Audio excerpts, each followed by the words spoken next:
السلام علیکم ورحمۃ اللہ وبرکاتہ۔ الحمد للہ رب العالمین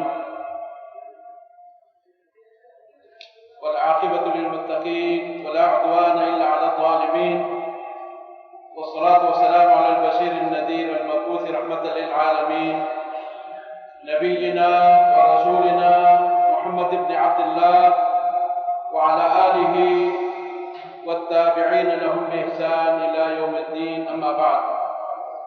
سامعین محترم، مکتب دعوہ توعیت جالیات عقیہ مکہ مکرمہ کی دعوت پر شریکہ محمد بن لادن کے تعاون سے آج ہمارے مہمان ہیں جناب فضیلت الشیخ اسلم صدیقی صاحب۔ اللہ ان کی زیارت حرمین قبول فرمائے۔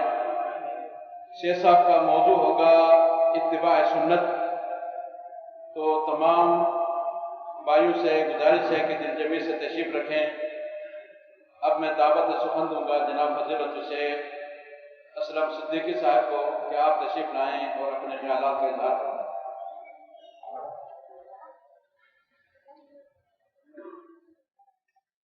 الحمدللہ رب العالمین والعاقبۃ للمتقین والصلاة والسلام علی اشرف الانبیاء والمرسلین وعلی آلہ وصحبہ اجمعین، اما بعد فاعوذ باللہ السمیع العلیم من الشیطان الرجیم، بسم اللہ الرحمن الرحیم۔ وقال اللہ تبارک وتعالی یا ایہا الذین آمنوا اطیعوا اللہ واطیعوا الرسول واولی الامر منکم فإن تنازعتم في شيء فردوه إلى الله والرسول إن كنتم تؤمنون بالله واليوم الآخر ذلك خير وأحسن تعويلا۔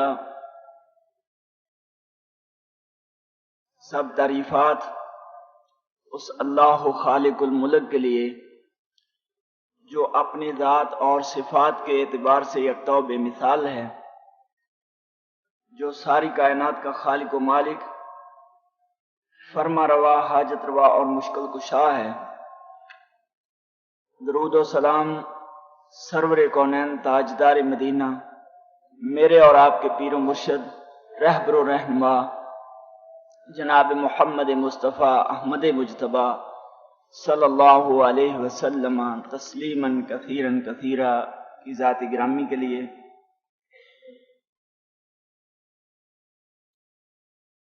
محترم بھائیوں، جس طرح کہ ہمارے محترم بھائی فضیلت الشیخ عبد الرحمن اثری صاحب نے اعلان کیا ہے کہ میں اتباع سنت کے موضوع پہ اپنی گزارشات کو پیش کروں گا، اللہ تبارک و تعالی سے دعا ہے کہ اللہ تبارک و تعالی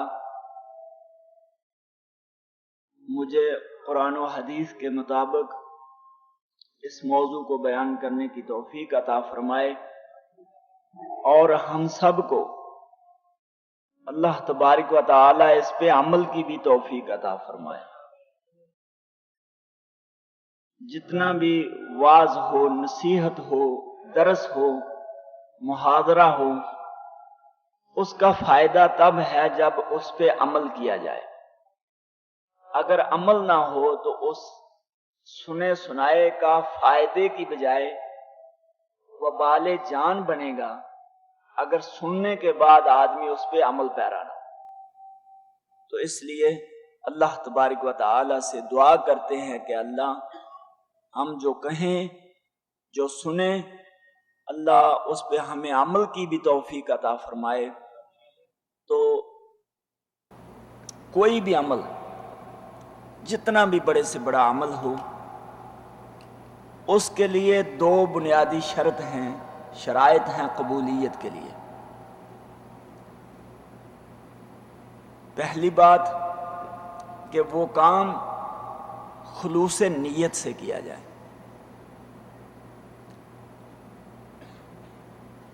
اس سے دلی تمنا اور چاہت آدمی کی کیا ہو کہ اس کام سے اللہ تبارک و تعالی راضی ہو جائے، اور اللہ کو خوش کرنے کے لیے وہ کام ہو تو حجم کے اعتبار سے، تعداد اور گنتی کے اعتبار سے اگر تھوڑا بھی ہو تو اللہ کے ہاں اس کی بہت قدر و منزلت ہوگی اور بہت زیادہ اجر و ثواب ہوگا اگر اس میں اخلاص شامل ہو، خلوص نیت سے کیا جائے۔ کیونکہ اللہ تبارک و تعالیٰ قرآن کریم میں ارشاد فرماتے ہیں وَمَا أُمِرُوا إِلَّا لِيَعْبُدُوا اللَّهَ مُخْلِصِينَ لَهُ الدِّينَ، اللہ تبارک و تعالیٰ نے انہیں حکم دیا ہے کہ وہ خالص اللہ کی عبادت کریں، پہلی یہ شرط ہے۔ اور اس سے پہلے اسلام وہ بنیادی شرط ہے، یہ مسلمان کے لیے دو شرطیں ہیں۔ اسلام اس سے پہلی شرط ہے، اگر اسلام نہیں ہے تو کتنا بھی کار خیر کر لیں، نیکی اور بھلائی کا کام کر لیں، وہ آدمی کے لیے، اس شخص کے لیے جس نے اسلام کو قبول نہیں کیا، اس کا ذرہ برابر فائدہ نہیں ہوگا۔ اللہ تبارک و تعالیٰ جس طرح فرماتے ہیں فَجَعَلْنَاهُ هَبَاءً مَنثُورًا، ریت کے ذرات کی طرح ہم اس کو اڑا دیں گے۔ اگر اسلام کے بغیر فائدہ ہوتا، یہ جو عالمی تنظیمیں ہیں رفاع عامہ کی، جو سیلاب زدگان کو پیسے بانٹ رہے ہیں، مریضوں کے لیے دعائیں بھیج رہے ہیں، غیر مسلم ہیں نا، تو اگر اس طرح کے کام کر کے ان کو ان کاموں کا فائدہ ہوتا تو وہ بھی جنت کے وارث بن سکتے تھے، لیکن ان کے یہ کار خیر، یہ بھلائی کے کام، یہ رفاع عامہ کے کام، یہ انسانیت کے ساتھ بھلائی اور خیر خواہی کے کام، ان کو ذرہ برابر ان کا فائدہ نہیں ہوگا، کیونکہ بنیادی شرط ہے کہ انہوں نے اسلام کو قبول ہی نہیں کیا۔ اسلام قبول کرنے کے بعد یہ بنیادی دو شرطیں ہیں کہ ایک خلوص نیت، کہ جو کام بھی کیا جائے وہ اللہ تبارک و تعالیٰ کی رضا کے لیے، اس میں ریاکاری شامل نہ ہو، دکھلاوا شامل نہ ہو۔ ایک آدمی بہت بڑی قربانی خرید لیتا 50,000 میں یا 50 لاکھ کی بھی اب بات کر لیں تو ٹھیک ہے، 50 لاکھ کی قربانی اور چوک کا چکر لگائے اس لیے کہ پورے گاؤں کے لوگ دیکھ لیں کہ یہ میں نے کتنی بڑی قربانی کی ہے، تو اس کو دنیا میں لوگ کہہ دیں گے کہ حاجی صاحب نے بہت بڑی قربانی کی ہے۔ جس طرح رسول اللہ صلی اللہ علیہ وسلم نے فرمایا ہے قیامت کے دن 3 آدمیوں کو لایا جائے گا، ایک ان میں سخی ہوگا، قاری قرآن ہوگا، اور ایک مجاہد ہوگا۔ اللہ تبارک و تعالیٰ ان سے پوچھے گا تو نے کیا کیا؟ وہ کہیں گے یا اللہ تیری رضا کے لیے ہم نے، مجاہد کہے گا اپنی زندگی تیری راہ میں صرف کر دی، شہادت قبول کر لی۔ قاری کہے گا ساری زندگی میں قرآن کریم کی تلاوت کرتا رہا، پڑھتا رہا، لوگوں کو پڑھاتا رہا، اے اللہ تیرا قرآن لوگوں کو سناتا رہا۔ صحیح کہے گا میں نے یا اللہ جتنی اپنی دولت تھی تیری راہ میں لٹاتا رہا، خرچ کرتا رہا، تو اللہ تبارک و تعالیٰ ان کو کیا فرمائیں گے؟ کذبتا، تو نے جھوٹ بولا ہے، تو نے تو اس لیے خرچ کیا تھا، اس لیے اپنی زندگی اللہ کی راہ میں دی تھی کہ لوگ تجھے کہیں بہت بڑا مجاہد ہے، تو نے اپنا مال اس لیے خرچ کیا تھا لوگ کہیں بہت بڑا سخی ہے، تو نے اس لیے قرآن پڑھا تھا لوگ کہیں بہت بڑا قاری ہے۔ فقد کیلا، وہ دنیا میں تجھے کہہ دیا گیا، اب آخرت میں تیرے لیے کچھ بھی نہیں ہے۔ اللہ تبارک و تعالی ہمیں ایسی عبادات کی توفیق دے جس سے اللہ راضی ہو جائے اور وہ عبادت ہماری آخرت کی نجات کا اللہ ذریعہ بنا دے۔ دوسری شرط ہے اتباع سنت۔ کوئی بھی کام بڑے سے بڑا ہو، چھوٹے سے چھوٹا ہو، وہ تب تک قبول نہیں ہوگا جب تک نبی کریم صلی اللہ علیہ وسلم کی سنت اور آپ کے طریقے کے مطابق نہیں ہوگا۔ دو مثالیں پیش کر کے آگے بات کو چلاتا ہوں کہ ایک آدمی طواف کرتا ہے۔ طواف کتنی بڑی عبادت ہے کہ بیت اللہ کے علاوہ کسی اور جگہ پہ یہ ممکن ہی نہیں۔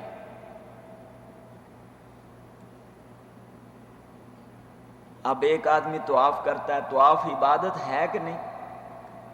بہت بڑی عبادت ہے، بلکہ جو حج اور عمرہ کر کے واپس لوٹتا ہے تو رسول اللہ صلی اللہ علیہ وسلم نے فرمایا راجع کیوم ولدتہ امہ اليوم، اس طرح واپس لوٹتا ہے جس طرح اس کی ماں نے اسے آج جنا ہو۔ نومولود ایک دن کا بچہ، اس کے ذمہ کوئی گناہ ہوتے ہیں؟ معصوم عن الخطا ہوتا ہے، نہ کسی کا حق غصب کیا، نہ حقوق اللہ کو پامال کیا، گناہوں سے معصوم ہوتا ہے۔ تو اس گھر کی وجہ سے اللہ تبارک و تعالی نے اس کی زندگی کے سارے گناہوں پہ پانی پھیر دیا، سارے گناہ اس کے معاف فرما دیے۔ وہی عبادت اگر رسول اللہ صلی اللہ علیہ وسلم کے طریقے کے مطابق نہ کی جائے تو وہی گناہ بن جائے گی۔ مثال کے طور پہ رسول اللہ صلی اللہ علیہ وسلم نے طواف کہاں سے شروع کیا ہے؟ حجر اسود سے۔ اب ایک آدمی طواف شروع کر دے رکن یمانی سے، وہی 7 چکر کاٹے اسی طرح، حجر اسود کی بجائے رکن یمانی سے شروع کر دے، 7 چکر کاٹے، کیا اس کا وہ طواف عبادت گنا جائے گا؟ اس کا وہ گناہ شمار ہوگا۔ کیوں؟ کہ اس نے عبادت کی ہے، طواف کیا ہے بیت اللہ شریف کا، لیکن اس طرح نہیں کیا جس طرح رسول اللہ صلی اللہ علیہ وسلم نے فرمایا تھا، آپ نے کر کے دکھایا تھا، اس طرح نہیں کیا۔ 7 چکر بھی وہی، بیت اللہ شریف بھی وہی، مطاف بھی وہی مکہ مکرمہ، لیکن اس کے باوجود اس کی یہ عبادت اس کے ذرہ کام نہیں آئے گی۔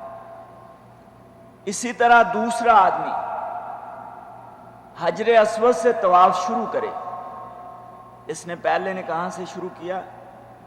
رکن یمانی سے، اسی طرف چکر لگائے بائیں جانب سے۔ اب دوسرا آدمی حجر اسود سے شروع کر دے تو دائیں طرف گھومنا شروع کر دے، بائیں کے بجائے رکن یمانی کی طرف چکر لگانا شروع کر دے، پیچھے چکر 7 کاٹے، بیت اللہ شریف بھی وہی، مطاف بھی وہی، اور حاجی کے چکر بھی 7۔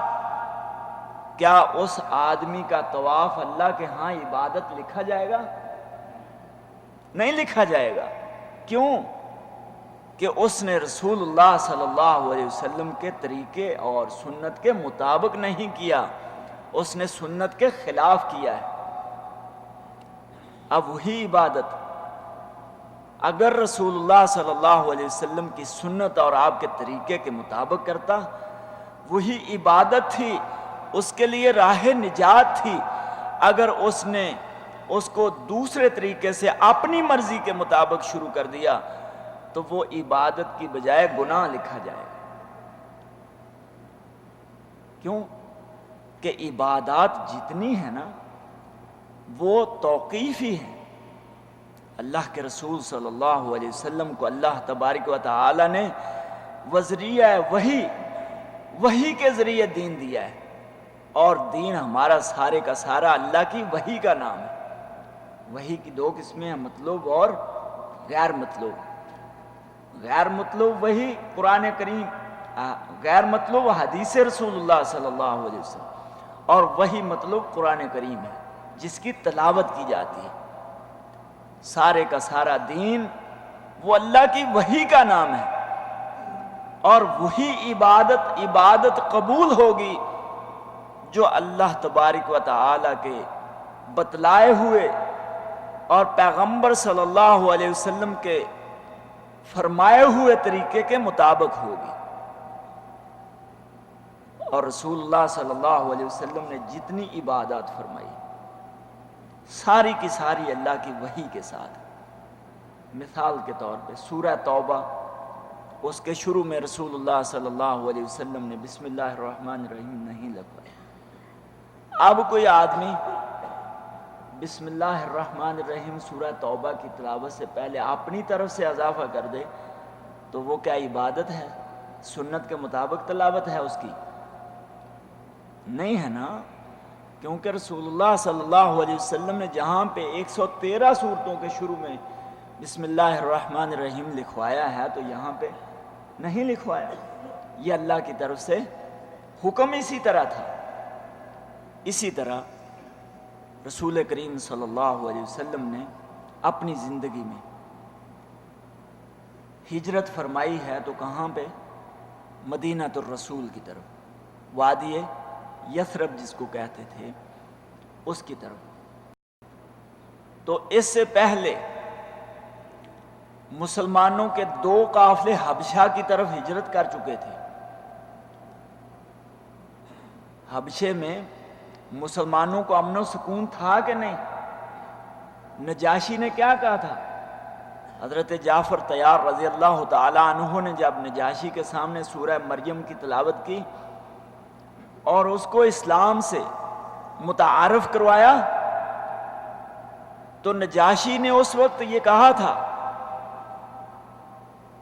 کہ اپنے ساتھیوں کو کہہ دو جو بھی آپ کے ساتھیوں میں سے یہاں حبشے آ کے رہنا چاہتا ہے، زندگی بسر کرنا چاہتا ہے، اس کو پورا تحفظ ملے گا، ہر سہولت ملے گی، اور کوئی آپ کو تنگ کرنے والا نہیں ہوگا۔ پہلے مسلمانوں کے 2 قافلے جا چکے تھے حبشہ کی طرف۔ رسول اللہ صلی اللہ علیہ وسلم بھی اگر اپنی مرضی سے ہجرت فرماتے تو شاید حبشہ کا رخ کرتے، مگر اللہ تبارک و تعالی نے آپ کو ہجرت کروائی ہے تو کس طرف؟ مدینہ الرسول کی طرف۔ اس کے اندر بھی بڑی حکمت ہے۔ جو نبی صلی اللہ علیہ وسلم کے یتیم پیدا ہونے میں حکمت نظر آتی ہے وہی حکمت یہاں پہ بھی موجود ہے۔ رسول کریم صلی اللہ علیہ وسلم کو اللہ تبارک و تعالی نے یتیم پیدا فرمایا، اس لیے کہ اگر باپ ہوتا تو کبھی نہ کبھی باپ سختی بھی کر لیتا ہے، اپنی اولاد کو جھڑک بھی سکتا ہے، مار بھی سکتا ہے۔ اللہ تبارک و تعالی نہیں چاہتے تھے کہ اس اللہ کے پیغمبر صلی اللہ علیہ وسلم کے اوپر کسی کی حکمرانی ہو۔ اسی لیے اگر حبشہ میں آپ ہجرت فرماتے تو نجاشی کی حکومت کے تحت آپ کو رہنا پڑنا تھا، اور یہی ایک سبب تھا کہ رسول اللہ صلی اللہ علیہ وسلم کے والد گرامی آپ کی وفات سے پہلے فوت ہو چکے تھے، اور پورے قبائل میں، پورے عرب میں سرداری تھی باب عبد المطلب کی، اور آپ کے دادا عبد المطلب نبی کریم صلی اللہ علیہ وسلم کو اپنی مسند پہ بٹھایا کرتے تھے۔ جو ایک سردار اور رئیس کا پروٹوکول اور مقام ہوتا ہے وہی مقام رسول اللہ صلی اللہ علیہ وسلم کو پہلے دن سے ملا ہے، اور اسی طرح اللہ تبارک و تعالی نے آپ کا دنیا میں کوئی استاد بھی نہیں بنایا۔ اگر دنیا میں کوئی استاد ہوتا تو وہ کبھی جھڑک سکتا تھا، کبھی سختی کر سکتا تھا۔ استاد اپنے شاگردوں سے کہہ دیتے ہیں، جتنا بھی پیارا شاگرد ہو، کبھی نہ کبھی سختی کا پہلو اس میں آ جاتا ہے۔ تو رسول اللہ صلی اللہ علیہ وسلم کو دنیا میں کسی استاد نے نہیں سکھایا، جبریل امین وہی لے کے آتے تو اللہ تبارک و تعالی آپ کے سینہ اطہر میں اس کو محفوظ فرما دیتے۔ ابتدا میں رسول اللہ صلی اللہ علیہ وسلم اس کو جلدی جلدی پڑھنے کی کوشش کرتے تو اللہ تبارک و تعالی نے فرمایا لا تحرک بہ لسانک لتعجل بہ ان علینا جمعہ وقرآنہ فاذا قرأناہ فاتبع قرآنہ۔ اے میرے پیارے محبوب حضرت محمد رسول اللہ صلی اللہ علیہ وسلم اپنی زبان کو جلدی جلدی سے حرکت نہ دیں، اس کو حفظ کرنے کی کوشش نہ کریں، آپ کے سینہ اطہر میں محفوظ کرنا تو ہمارا کام ہے۔ تو رسول اللہ صلی اللہ علیہ وسلم کا دنیا میں اللہ نے کوئی استاد بھی پیدا نہیں کیا، اور اسی طرح رسول کریم صلی اللہ علیہ وسلم نے حبشہ کی طرف نہیں بلکہ مدینہ الرسول میں ہجرت فرمائی ہے، جس کو وادی یثرب کہا جاتا تھا۔ اس کی وجہ بھی یہی تھی کہ اگر نبی صلی اللہ علیہ وسلم ہجرت فرماتے حبشہ کی طرف تو نجاشی کی بادشاہت میں آپ کو زندگی بسر کرنا پڑنی تھی، مگر مدینہ الرسول میں وہی قبائل جو عرب کے مدینے کے قبیلے تھے، انہوں نے اپنا پیر و مرشد نبی صلی اللہ علیہ وسلم کو مان لیا تھا، اپنے عزت و احترام کی جگہ پہ آپ کو بٹھا دیا تھا، اور وہی ان قبائل میں رئیس قبیلے اور سردار قبیلے تھے، ان کے بھی نبی صلی اللہ علیہ وسلم سردار بنے۔ تو یہ بھی اللہ کی وحی سے ہوا، دین سارے کا سارا اللہ کی وحی کا نام ہے۔ تو اللہ تبارک و تعالی نے اسی لیے کہ کوئی دنیا میں اور ایسی شخصیت اور ہستی ایسی نہیں ہو سکتی جس کی پوری زندگی اللہ کی طرف سے گائیڈنس ہو، جس کو ملے اللہ کی طرف سے، جس کو ہر معاملے میں رہنمائی ملے۔ اگر نبی کریم صلی اللہ علیہ وسلم کسی جگہ پہ کوئی ایسا کام کرنے لگتے جو اللہ تبارک و تعالیٰ کو ناپسند ہوتا تو اللہ فوراً وہی بھیج دیتے، اور وہاں پہ آپ کو متنبہ کر دیتے کہ میرے پیارے محبوب صلی اللہ علیہ وسلم آپ اس سے بچ جائیے۔ جس طرح نبی کریم صلی اللہ علیہ وسلم رؤسائے قریش کو آپ دعوت اسلام کے لیے بٹھایا ہے، تو وہاں حضرت عبداللہ بن مکتوم رضی اللہ تعالی عنہ آ گئے تو آپ کی پیشانی پہ ایک تھوڑا سا بل آیا، جس کو ہم کہتے ہیں ماتھے پہ بل پڑ گیا۔ تو نبی صلی اللہ علیہ وسلم کی پیشانی پہ بل آیا تو اللہ تبارک و تعالی نے وحی بھیج دی عبس وتولی ان جاءہ الاعمی وما یدریک لعلہ یزکا او یذکر فتنفعہ الذکری اما من استغنی فانت لہ تصدی۔ اے میرے پیارے محبوب حضرت محمد رسول اللہ صلی اللہ علیہ وسلم، آپ کی پیشانی پہ بل اس لیے آیا ہے کہ نابینا صحابی عبداللہ بن مکتوم آپ سے مسئلہ پوچھنے کے لیے آیا، تو یہ بھی بل کس لیے آیا تھا، اس میں بھی مصلحت تھی کہ انہوں نے رؤسائے قریش نے کہا تھا ہم آپ کی بات مان لیں گے، سن لیں گے، آپ کی بات تب سنیں گے جب ہماری رئیس لوگوں کی الگ مجلس ہو، اس میں صرف چودھری آدمی موجود ہوں، کوئی غریب آدمی اس میں نہ بیٹھا۔ تو نبی کریم صلی اللہ علیہ وسلم ہمیشہ آپ کی خواہش رہتی، کوشش رہتی، چاہت رہتی کہ اللہ تبارک و تعالی کسی نہ کسی طریقے سے ان کو ہدایت نصیب فرما دے۔ تو آپ نے فرمایا چلو کوئی بات نہیں، آپ کی الگ مجلس کر لیتے ہیں، آپ کو تبلیغ کے لیے الگ ٹائم دے دیتے ہیں۔ تو نبی صلی اللہ علیہ وسلم ان کی الگ میٹنگ اور مجلس لے کے ان کو واعظ و نصیحت فرما رہے تھے کہ عبداللہ بن مکتوم رضی اللہ تعالی عنہ مسئلہ دریافت کرنے کے لیے نبی صلی اللہ علیہ وسلم کے پاس آئے، تو آپ کو تھوڑا سا یہ ناگوار گزرا کہ اگر نہ آتے تو شاید ان کو اور زیادہ نصیحت کر دیتا، اللہ ان کو بھی ہدایت دے دیتا۔ اللہ اکبر۔ تو آپ کی پیشانی پہ بل آنا یہ بھی اللہ کو ناگوار گزرا، تو آپ اللہ تبارک و تعالی نے فوراً وحی بھیج دی کہ میرے پیارے پیغمبر حضرت محمد رسول اللہ صلی اللہ علیہ وسلم آپ کی پیشانی پہ بل اس لیے آیا ہے کہ عبداللہ بن مکتوم آپ کے پاس آئے۔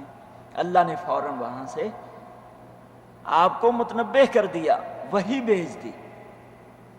اسی طرح ایک دفعہ حضرت عباس آپ کے چچا رضی اللہ عنہ، ان کی دلی خواہش بنی کہ بیت اللہ کا سارا انتظام انصرام تو ہمارے پاس ہے، حاجیوں کو سنبھالنا، پانی پلانا، ستو پلانا، سارا ہم اس کی دیکھ بھال کرتے ہیں، نگرانی کرتے ہیں، اگر اس کی چابی بھی ہمیں دے دی جائے تو یہ زیادہ بہتر ہے۔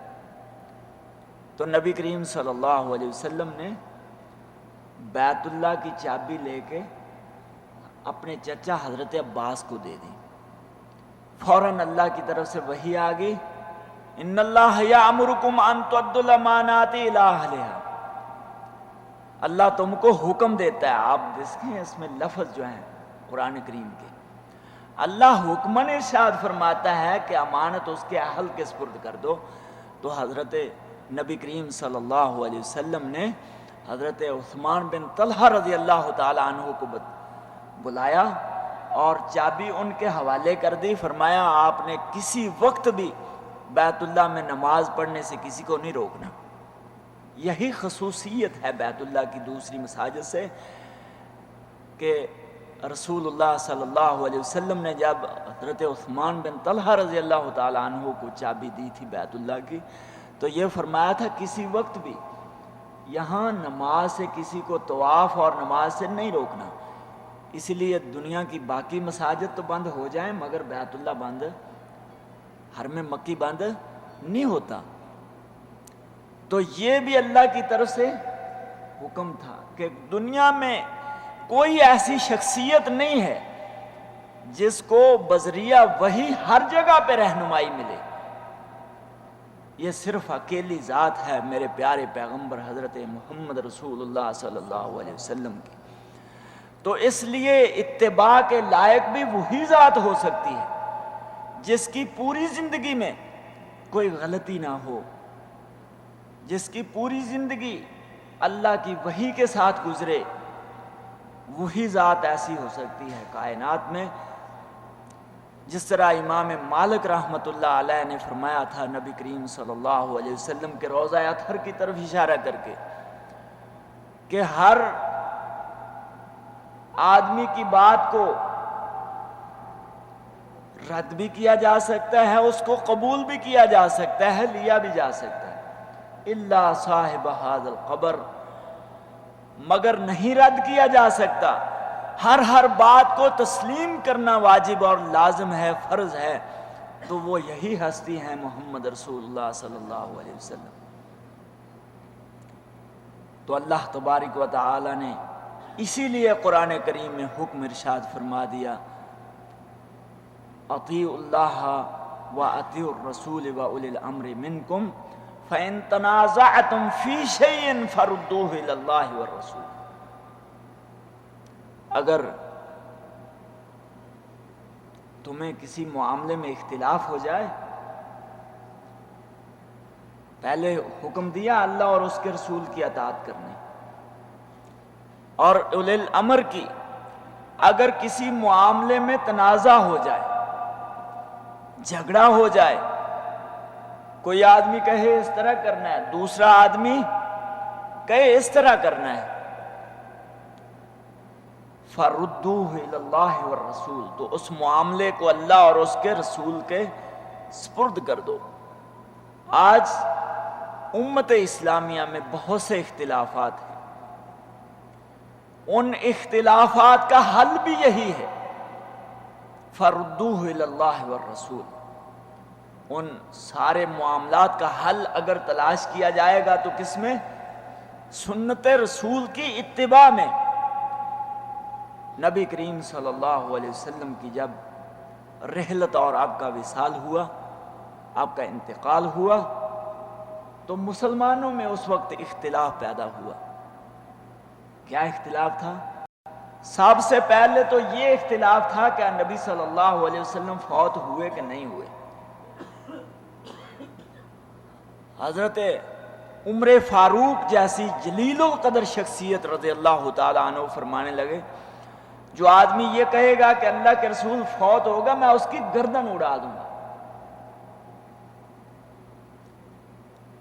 اس وقت حضرت ابو بکر صدیق رضی اللہ تعالی عنہ کھڑے ہوئے، وما محمد الا رسول قد خلت من قبلہ الرسل افإن مات او قتل انقلبتم علی اعقابکم۔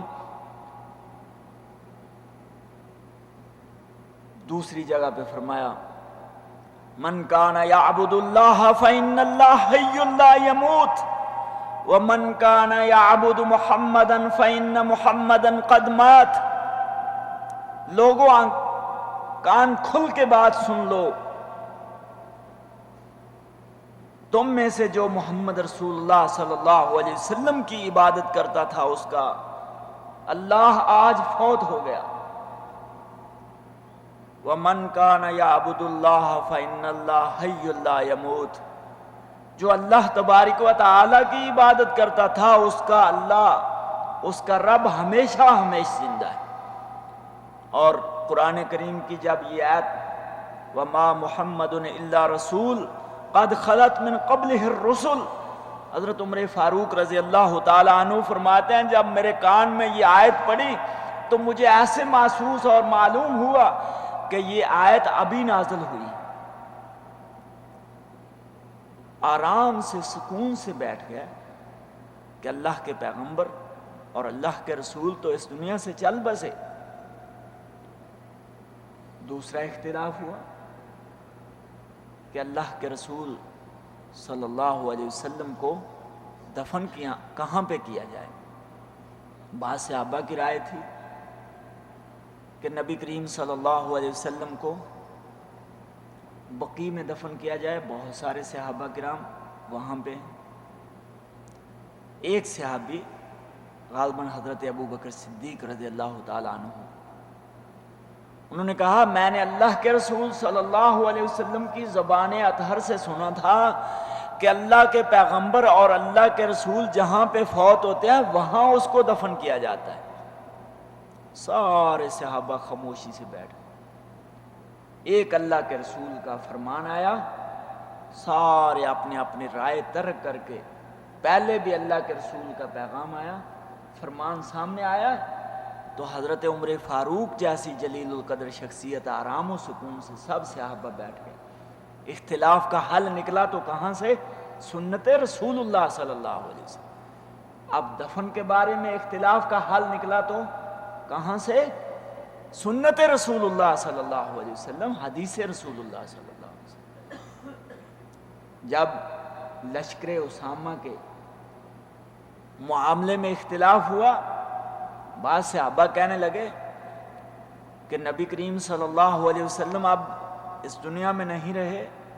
حضرت ابو بکر صدیق رضی اللہ تعالیٰ عنہ کو کہنے لگے کہ آپ اس لشکر کو واپس بلا لیں، حالات پہلے والے نہیں رہے۔ حضرت ابو بکر صدیق رضی اللہ تعالیٰ عنہ فرمانے لگے وہ لشکر جس کو میرے پیارے پیغمبر صلی اللہ علیہ وسلم نے روانہ کیا ہے، ابو بکر کون ہوتا ہے اس کو واپس لانے والا؟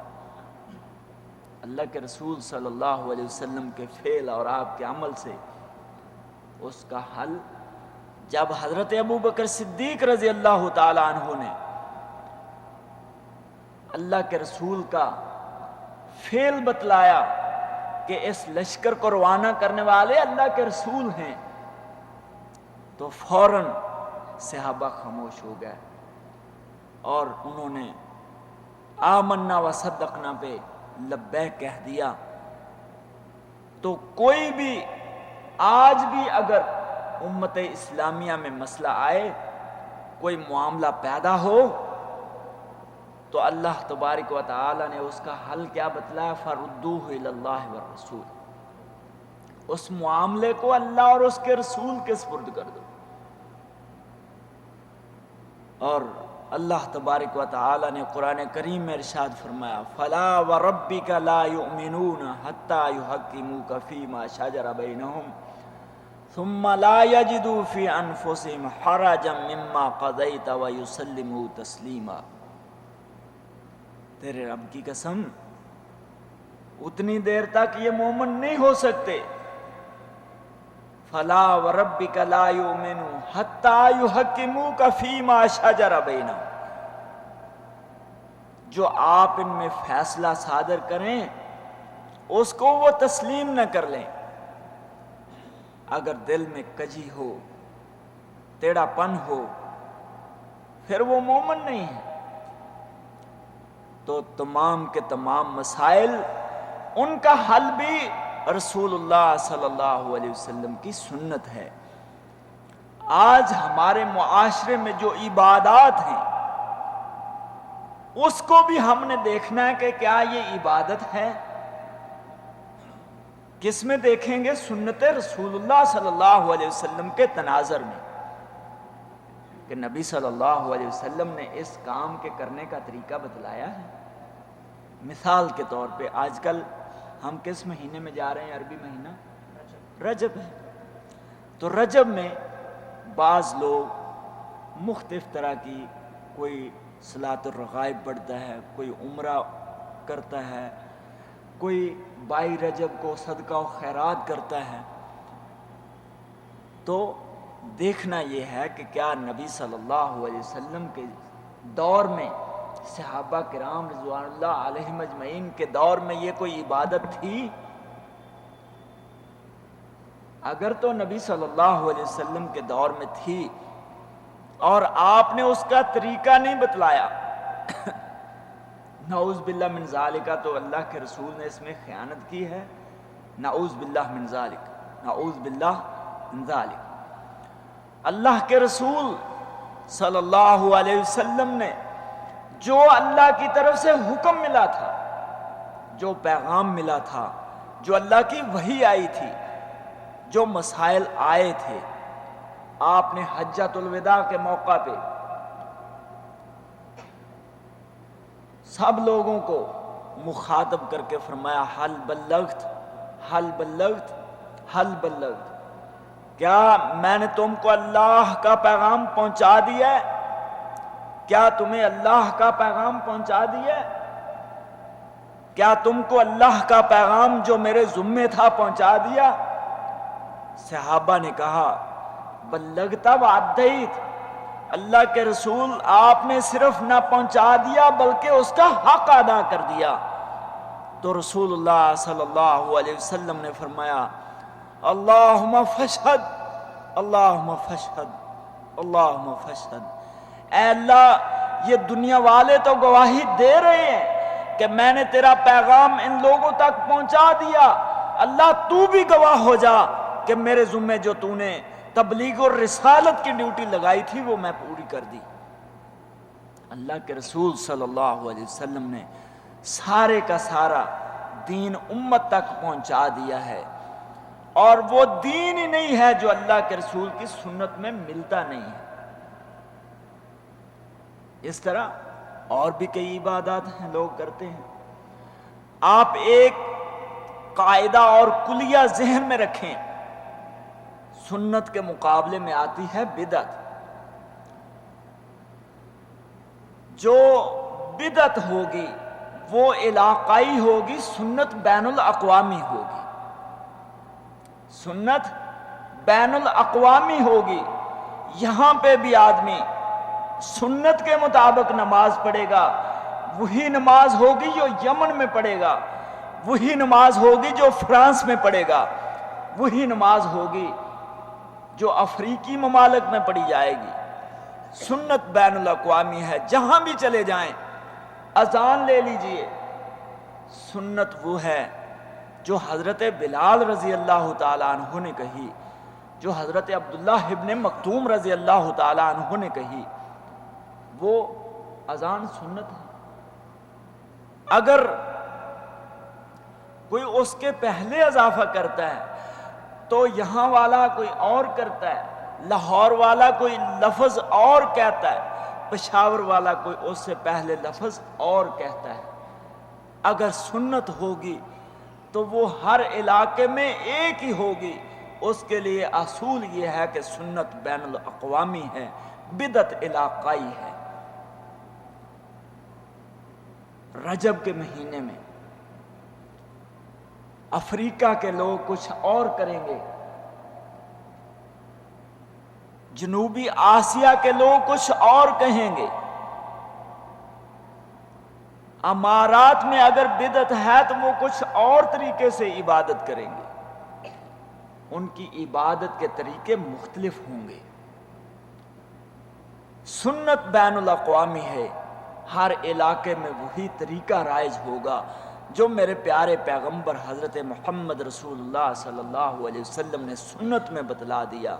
اسی لیے تو ہم کہتے ہیں کہ کائنات میں کسی اور شخصیت کو یہ مقام حاصل نہیں ہو سکتا کہ اس کی بات کو ہم شریعت کا درجہ دے دیں۔ وہ کائنات میں ایک ہی ہستی ہے، محمد رسول اللہ صلی اللہ علیہ وسلم، جس کی ہر بات پہ کیلو کال کی اجازت نہیں ہے۔ اس میں اگر اللہ کے رسول صلی اللہ علیہ وسلم نے حکم ارشاد فرما دیا تو یہ کہنے کی بھی اجازت نہیں ہے کہ یہ کیوں کرنا ہے، کس لیے کرنا ہے۔ اور اللہ کے رسول صلی اللہ علیہ وسلم نے بھی وہی حکم دیا، وہی کام کر کے دکھایا جس کو اللہ کی طرف سے وحی آئی ہے۔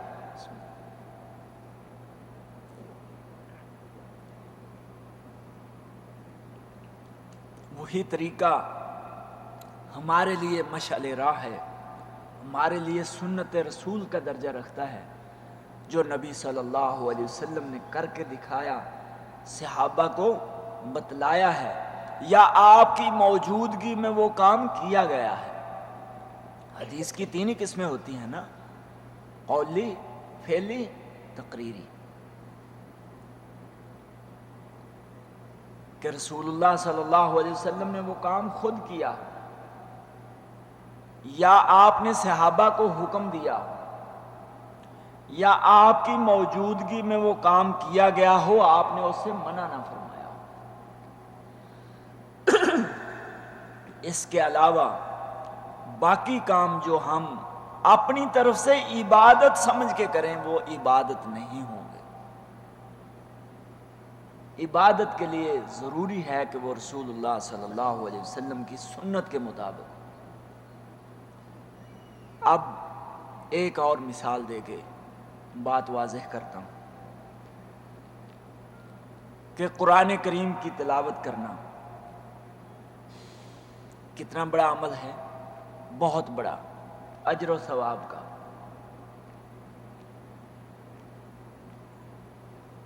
تو ایک آدمی رات کے 12 بجے مسجد کا لاؤڈ سپیکر کھول لے اور وہاں پہ اونچی اونچی تلاوت شروع کر دے جب لوگوں کے سونے کا ٹائم ہے، تو یہ عبادت تلاوت قرآن کریم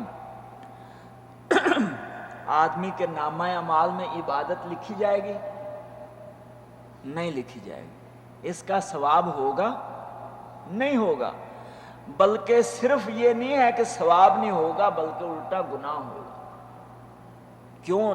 لوگوں کو رات کے وقت میں آدھی رات جب ان کے رام و سکون کا ٹائم ہے تو اس وقت رسول اللہ صلی اللہ علیہ وسلم نے ہمسائے کو تنگ کرنے سے منع فرمایا، حرام قرار دیا۔ اب وہ آدمی حرام کام کا ارتکاب کر رہا ہے، اس وجہ سے وہ گنہگار ہوگا۔ اب یہ قرآن کریم کا تلاوت کرنا کوئی آدمی کہہ سکتا ہے آدمی کو گنہگار کر دیتا ہے؟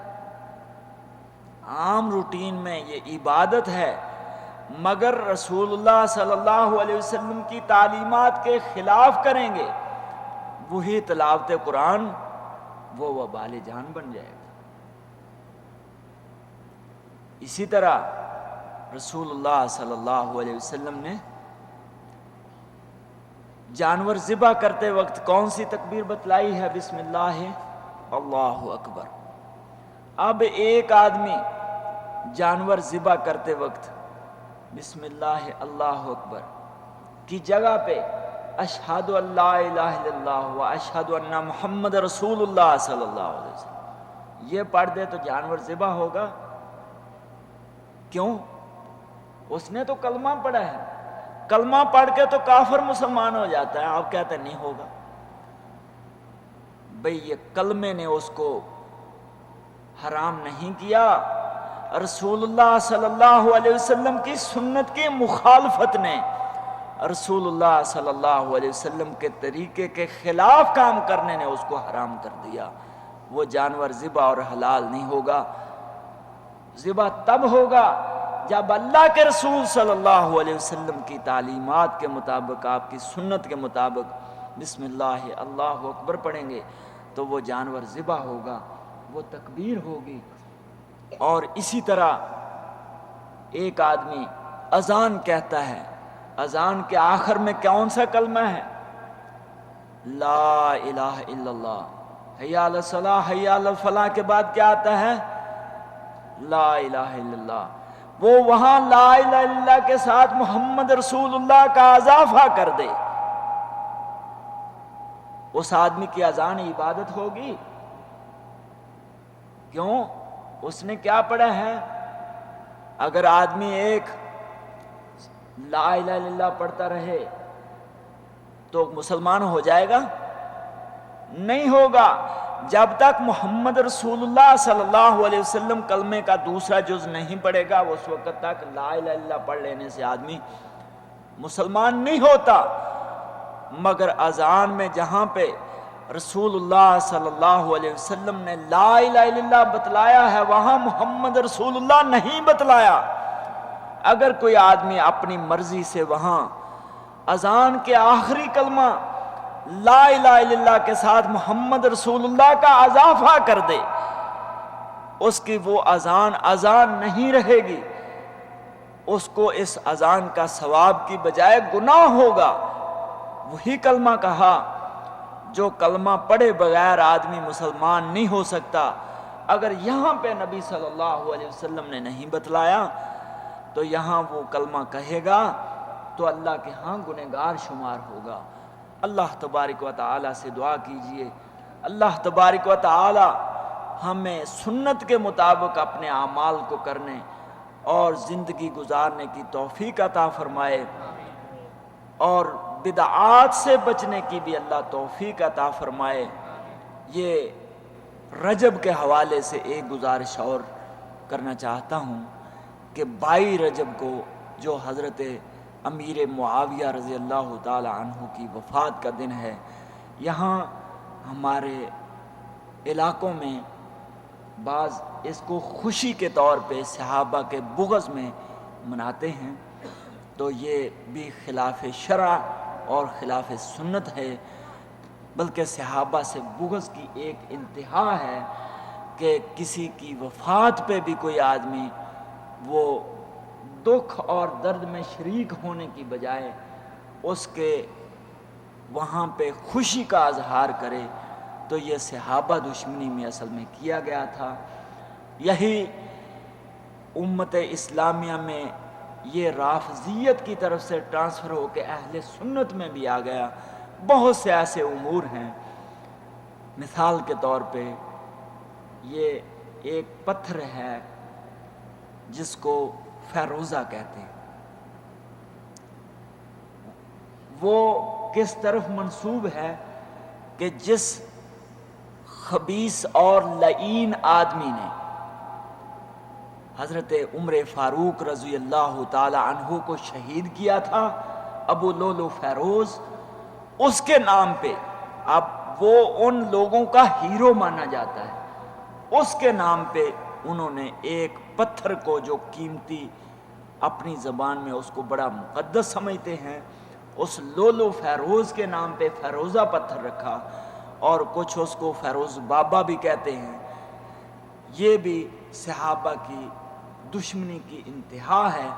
اسی طرح ان کا ایک جملہ جو ہماری زبانوں میں بھی زبان زد عام ہے، پاؤں 12 یا 3 کانے، وہ اپنے 12 ائمہ کو جو اہل شیعہ کے ہاں معتبر سمجھتے جاتے ہیں، ان کے ہاں انبیاء کرام سے بھی ان کا درجہ بڑا ہوتا ہے. تو انہوں نے ان کو اہمیت دینے کے لیے پاؤں 12 کا نعرہ لگایا.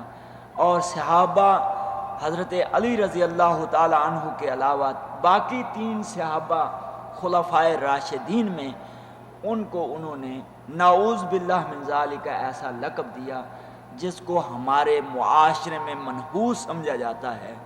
اللہ تبارک و تعالی سے دعا ہے کہ اللہ تبارک و تعالی ہمیں شریروں کے شر سے بھی محفوظ فرمائے، حاسدوں کے حسد سے محفوظ فرمائے، اور نبی کریم صلی اللہ علیہ وسلم کی سنت کے مطابق اپنی زندگیوں کو گزارنے کی توفیق عطا فرمائے.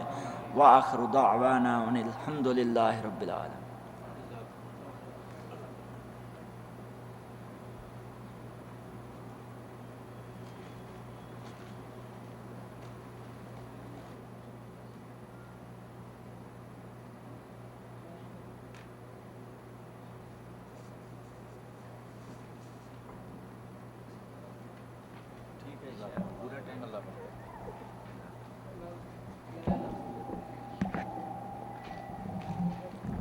السلام علیکم ورحمۃ اللہ وبرکاتہ.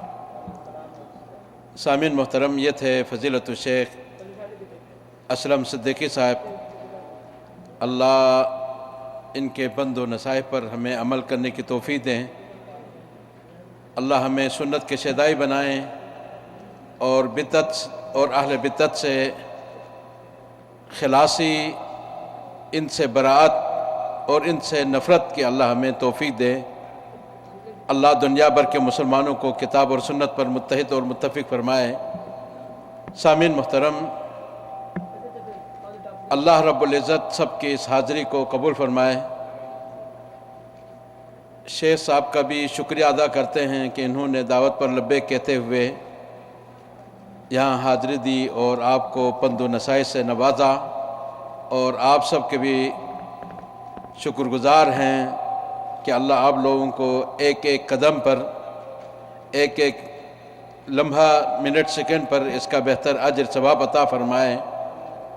اور یہ اس دن ہمارے کام آئیں جس دن مال، دولت، بیوی، بچے کسی کا کام نہیں آئیں گے.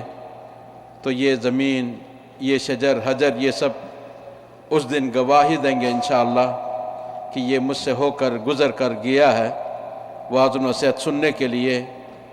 تب یہ ممکن ہے کہ اگر ہم اس پر عمل کریں، خود عمل کریں اور دوسروں کو بھی اس کی تلقین کریں، تعلیم دیں، تو پھر یہ ہمارے لیے نجات کا باعث ہے.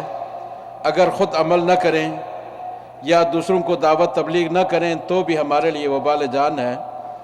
تو اللہ تعالیٰ سب کو اپنی ذمہ داری کا حق و نبھانے کی توفیق دے. اللہ سب مسلمانوں کی پریشانی دور فرمائے. تو دوبارہ سے بارہ سب کا ہم شکریہ ادا کرتے ہیں. اللہ اس پروگرام کے انعقاد میں جن کا جتنا تعاون ہے ان سب کو اس کا بہتر اجر ثواب عطا فرمائے. تو آخر میں کل کا جو پروگرام ہے انشاءاللہ جمعہ کی نماز جن بھائیوں نے نام لکھوایا ہے وہ سعودی سروس کی مسجد میں ادا کریں. جمعہ سے پہلے وہ تیار ہو کے آئیں تو جمعہ پڑھ کر انشاءاللہ وہاں سے روانگی ہوگی. اور عشاء کی نماز اذان نماز پڑھ کر یا راستے میں پڑھیں گے تو واپس چھوڑ دیا جائے گا. تو اللہ ہمیں اچھے عمل کرنے کی توفیق دیں اور بدعمالیوں سے بچنے کی توفیق دیں. وصلی اللہ تعالی علی خیر خلق محمد وعلی آلہ واصحابہ والتابعین لهم بإحسان الى یوم الدین وسلم تسلیما کثیرا. سبحانک اللہم وبحمدک اشہد ان لا الہ الا انت استغفرک واتوب الیک. والسلام علیکم ورحمۃ اللہ وبرکاتہ.